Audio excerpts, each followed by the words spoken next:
అందరికీ నమస్కారం. ఈ ఎక్స్ప్లెయినర్కి స్వాగతం. ఈరోజు మనం మాట్లాడుకోబోయే టాపిక్ చాలా ఇంట్రెస్టింగ్. అదే ఆరెంజ్ ఎకానమీ. ఇది మామూలు విషయం కాదు. ఏకంగా $1 ట్రిలియన్ విలువైన ఒక సరికొత్త సృజనాత్మక ఆర్థిక నమూనా. అసలు మన సృజనాత్మకత, ఆలోచనలు ప్రపంచ ఆర్థిక గతిని ఎలా మార్చేస్తున్నాయో ఇప్పుడు చూద్దాం.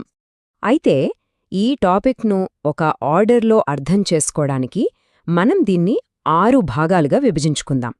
ముందుగా ఆరెంజ్ ఎకానమీ అంటే ఏంటి, దాని లక్ష్యాలు, రియల్ వరల్డ్ ఎగ్జాంపుల్స్, ఇందులో పనిచేసేవారి లక్షణాలు, దీనిపై టెక్నాలజీ ప్రభావం, అలాగే భవిష్యత్తులో రాబోయే సవాళ్లు, ఇలా ఒకదాని తర్వాత ఒకటి కవర్ చేద్దాం. సరే, ముందుగా మొదటి భాగంలోకి వెళ్దాం. అసలు ఈ ఆరెంజ్ ఎకానమీ అనే కాన్సెప్ట్ ఏంటి? ఇది ఎక్కడ మొదలయ్యింది?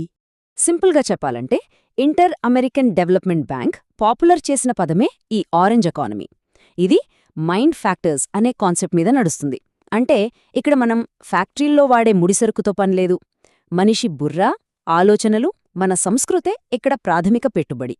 దీనివల్ల తయారయ్యే వస్తువులకు కేవలం వాడుక విలువే కాదు, ఒక ప్రత్యేకమైన కల్చరల్ అండ్ ఎమోషనల్ వాల్యూ కూడా యాడ్ అవుతుందన్నమాట.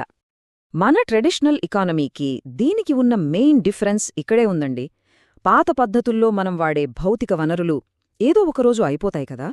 కానీ ఈ ఆరెంజ్ ఎకానమీ అలా కాదు. ఇది మనిషి సృజనాత్మకత అనే ఎప్పటికీ తరిగిపోని అనంతమైన వనరుల మీద ఆధారపడి ఉంటుంది. నిజంగా ఇదొక రియల్ గేమ్ చేంజర్ అని చెప్పొచ్చు. ఇప్పుడు రెండో విభాగానికొద్దాం. అసలు ఈ ఐడియాల వల్ల నిజంగా గ్లోబల్ ఎకానమీకి ఎంత లాభం చేకూరుతోంది? ఈ నంబర్ వింటే మీరు ఖచ్చితంగా ఆశ్చర్యపోతారు. గ్లోబల్గా క్రియేటివ్ సెక్టర్ ఏటా దాదాపు $2.3 ట్రిలియన్ రెవెన్యూని జనరేట్ చేస్తోంది. ఆలోచించండి, ఈ ఆర్థిక నమూనా సైజ్ ఇంత భారీగా ఉందో కదా. ఇంత డబ్బు ఎక్కడుందో అక్కడ ఖచ్చితంగా ఉద్యోగాలు కూడా ఉంటాయి. ప్రపంచవ్యాప్తంగా ఏకంగా 48.4 మిలియన్ల మందికి ఈ రంగం ఉపాధి కల్పిస్తోంది. అంటే ప్రపంచంలో ఉన్న మొత్తం ఉద్యోగాల్లో 6.2% ఈ సెక్టార్లోనే ఉన్నాయన్నమాట. అంతేకాదండోయ్, 2030 నాటికల్లా గ్లోబల్ జీడీపీలో ఈ క్రియేటివ్ ఎకానమీ వాటా 10% చేరుకుంటుందని అంచనా. దీన్ని బట్టి అందరినీ కలుపుకుపోయేలా ఆర్థిక వ్యవస్థను డైవర్సిఫై చెయ్యడంలో ఇది ఎంత కీ రోల్ ప్లే చేస్తోందో మనకు స్పష్టంగా అర్థమవుతోంది. సరే, మూడవ భాగంలోకి వద్దాం. ఈ పెద్ద పెద్ద నంబర్స్ పక్కన పెట్టి వాస్తవ ప్రపంచంలో వివిధ దేశాలు దీన్ని ఎలా వాడుకుంటున్నాయో కొన్ని రియల్ లైఫ్ ఎగ్జాంపుల్స్ చూద్దాం. ఈ 3 దేశాల వ్యూహాలు చూడండి. కొలంబియా ఏకంగా చట్టాలు చేసి ఆరెంజ్ డెవలప్మెంట్ ఏరియాలను ఏర్పాటు చేస్తోంది. మన భారతదేశం చూస్తే వికసిత్ భారత్ 2047 లక్ష్యంతో మన సాంప్రదాయ హస్తకళలని మోడర్నైజ్ చేస్తోంది. ఇక నైజీరియా విషయానికొస్తే వాళ్ల నొల్లీవుడ్ సినిమా ఇండస్ట్రీ ఏకంగా 3 లక్షల డైరెక్ట్ జాబ్స్ క్రియేట్ చేసి వాళ్ల దేశంలో వ్యవసాయం తర్వాత 2వ అతిపెద్ద ఉపాధి రంగంగా నిలిచింది. బ్రెజిల్ గురించి ఆలోచించగానే మనకు ముందుగా గుర్తొచ్చేది వాళ్ల ఫేమస్ కాఫీ కదా. కానీ 2013 డేటా చూస్తే వాళ్ల కాఫీ ఎగుమతుల విలువ $8,016 మిలియన్ ఈ ఆరెంజ్ ఎకానమీ ఎగుమతులు $9,414 మిలియన్ దాన్ని క్రాస్ చేశాయి.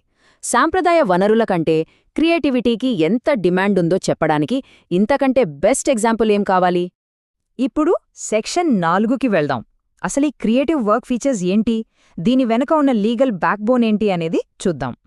ఈ మొత్తం సిస్టమ్కి అసలైన పునాది ఇంటలెక్చువల్ ప్రాపర్టీ లేదా మేధో సంపత్తి. మనం వినే పేటెంట్లు, ట్రేడ్మార్క్లు, కాపీరైట్లు ఇవన్నీ క్రియేటర్స్కి న్యాయమైన ప్రతిఫలం దక్కేలా చేస్తాయి. మీకు తెలుసా, ప్రస్తుతం గ్లోబల్ మార్కెట్లో ఇలాంటి కంటికి కనిపించని ఆస్తుల విలువే దాదాపు $80 ట్రిలియన్ చేరుకుందట. It's mind blowing. అలాగే ఇక్కడ పనిచేసే వర్క్ ఫోర్స్ కూడా చాలా డిఫరెంట్ అండి. గ్లోబల్ క్రియేటివ్ ఎకానమీలో ఏకంగా 33% మంది ఫ్రీలాన్సర్స్ అంటే స్వయం ఉపాధితో పనిచేస్తున్నారు. ఇది మొత్తం గ్లోబల్ ఎకానమీ సగటుతో పోలిస్తే ఖచ్చితంగా రెట్టింపు అని చెప్పొచ్చు. Next, section 5 technology effect. మనమిప్పుడు 4th ఇండస్ట్రియల్ రెవల్యూషన్లో ఉన్నాం. ఈ కొత్త టెక్నాలజీలు క్రియేటివ్ ఫీల్డ్ని ఎలా షేక్ చేస్తున్నాయో చూద్దాం. Artificial intelligence, block chain, AR, VR మరియు క్లౌడ్ కంప్యూటింగ్ ఇవి కేవలం మన పని విధానాన్ని మార్చడమే కాదు, క్రియేటివ్ టూల్స్ని ప్రతి ఒక్కరికి అందుబాటులోకి తెస్తూ డిజిటల్ కంటెంట్ క్రియేషన్లో సరికొత్త విప్లవం సృష్టిస్తున్నాయి. కానీ ఇక్కడొక చిన్న ట్విస్ట్ ఉంది. డేటాని కొంచెం నిష్పాక్షికంగా చూస్తే ఈ టెక్నాలజీలకి రెండు ముఖాలున్నాయి. ఏఐ లాంటివి ఎన్నో టూల్స్ని సామాన్యులకు అందిస్తున్నమాట వాస్తవమే. కానీ అదే సమయంలో ఉద్యోగాలు పోయే ప్రమాదం, మన కల్చర్ని ఇతరులు కాపీ కొట్టే రిస్క్ కూడా ఉన్నాయి. ఈ బ్యాలెన్స్ని మనం ఖచ్చితంగా అర్థం చేసుకోవాలి. ఇక మన ఆఖరి భాగం సెక్షన్ 6.